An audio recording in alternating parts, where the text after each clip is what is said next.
पूजा करते समय जमीन पर ना रखें। यह 5 चीजें आ जाएगी कंगाली। वास्तुशास्त्र के अनुसार व्यक्ति द्वारा दैनिक दिनचर्या में की गई हर एक चीज का असर शुभ या अशुभ उसके जीवन पर जरूर पड़ता है। इसी तरह पूजा पाठ करते समय कुछ नियमों के बारे में जरूर ध्यान रखना चाहिए। माना जाता है कि घर का हर एक कोना पॉजिटिव एनर्जी पैदा करता है।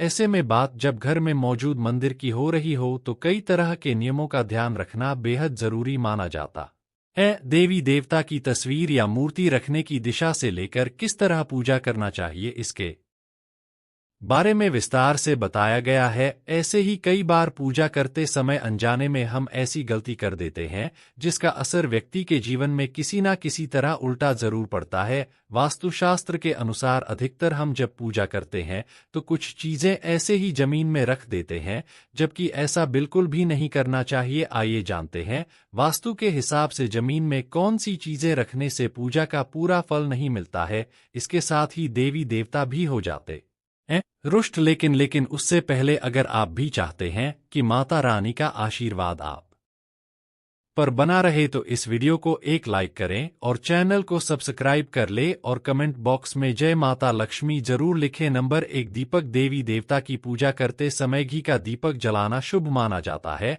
ऐसे में दीपक जलाकर कई बार जमीन में भी रख देते हैं। वास्तुशास्त्र के अनुसार कभी भी जमीन में दीपक नहीं रखना चाहिए क्योंकि इससे आपकी पूजा का फल नहीं मिलता है। इसलिए हमेशा दीपक को डोट किसी थाली, प्लेट या फिर चावल के कुछ दाने डालकर उसके ऊपर रखकर पूजा करें। नंबर 2 शालिग्राम। भगवान शालिग्राम को भगवान विष्णु का ही स्वरूप माना जाता है, इसलिए इन्हें कभी भी जमीन में ना रखें बल्कि किसी आसन में स्थापित करें। शालिग्राम को तुलसी के पौधे के साथ रखना शुभ माना जाता है, बल्कि शालिग्राम को किसी आसन या रेशमी कपड़ा बिछाकर ही रखना चाहिए। नंबर 3 शंख। घर में अगर शंख है तो कभी भी जमीन में न रखें। माना जाता है कि शंख भगवान विष्णु के साथ मां लक्ष्मी को अति प्रिय है। ऐसे में अगर आप जमीन में रखेंगे तो दोनों का अपमान होगा, इसलिए हमेशा शंख को लाल रंग के कपड़े के ऊपर किसी स्टैंड में रखना चाहिए। नंबर 4 मूर्ति। भगवान की मूर्ति स्थापित करते समय इस बात का ध्यान रखें कि वह जगह एकदम साफ सुथरी हो। भगवान की प्रतिमा को कभी भी पर नहीं रखना चाहिए, इसे किसी चौकी या साफ कपड़े या पूजा की थाली में ही रखना चाहिए। फर्श पर मूर्ति रखने से भगवान का अपमान माना जाता है,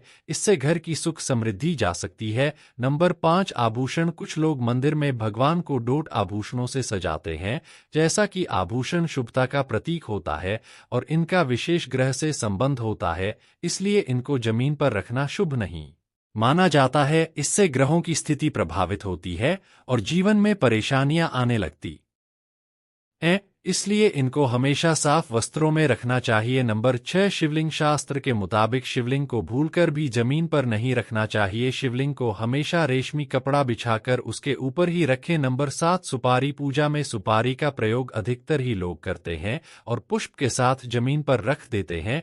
सुपारी को हमेशा सिक्के के ऊपर रखना चाहिए। नंबर 8 जनेऊ। भगवान को चढ़ा जनेऊ भी कभी जमीन पर नहीं रखना चाहिए, जनेऊ को हमेशा साफ कपड़े पर रखना चाहिए। नंबर 9 फूल। पूजा में चढ़ाए जाने वाले फूल भी कभी जमीन पर नहीं रखना चाहिए। फूल हमेशा टोकरी में रखें और टोकरी को किसी लकड़ी के पटरे पर रखें। नंबर 10 कलश। कलश को गिरने से बचाएं। किसी भी पूजा में कलश स्थापना जरूर की जाती है, इसके बिना पूजा संभव नहीं होता है, मगर अक्सर कई बार हाथ से कलश छूट जाता है या लोग इसे जमीन पर रख देते हैं।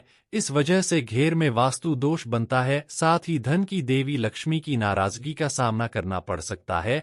ऐसे में पैसों की किल्लत हो सकती है, इसलिए इस पवित्र कलश को हमेशा थाली में रखें। नंबर 11 सीप की उत्पत्ति समुद्र से हुई थी, इसलिए इसका संबंध लक्ष्मी जी से माना जाता है, इस कारण इसे सीधे जमीन पर नहीं रखना चाहिए। मां लक्ष्मी की पूजा में सीप और कौड़ी का विशेष महत्व होता है, इसलिए इन्हें जमीन पर नहीं रखना चाहिए। यह तमाम जानकारी जन रुचि को ध्यान में रखकर दी जा रही है। ज्योतिष और धर्म के उपाय और सहो को अपनी और विश्वास पर आजमाए। वीडियो का उद्देश्य मात्र आपको बेहतर सलाह देना है। इस संदर्भ में हम किसी प्रकार का कोई दावा नहीं करते हैं। दोस्तों, आज की हमारी वीडियो आपको कैसी लगी हमें कमेंट करके बताएं। अगर आपको हमारी वीडियो अच्छी लगी तो कमेंट बॉक्स में जय मां लक्ष्मी जरूर लिखें। माता लक्ष्मी आप पर अपनी कृपा बनाए रखें। वीडियो के अंत तक बने रहने के लिए धन्यवाद।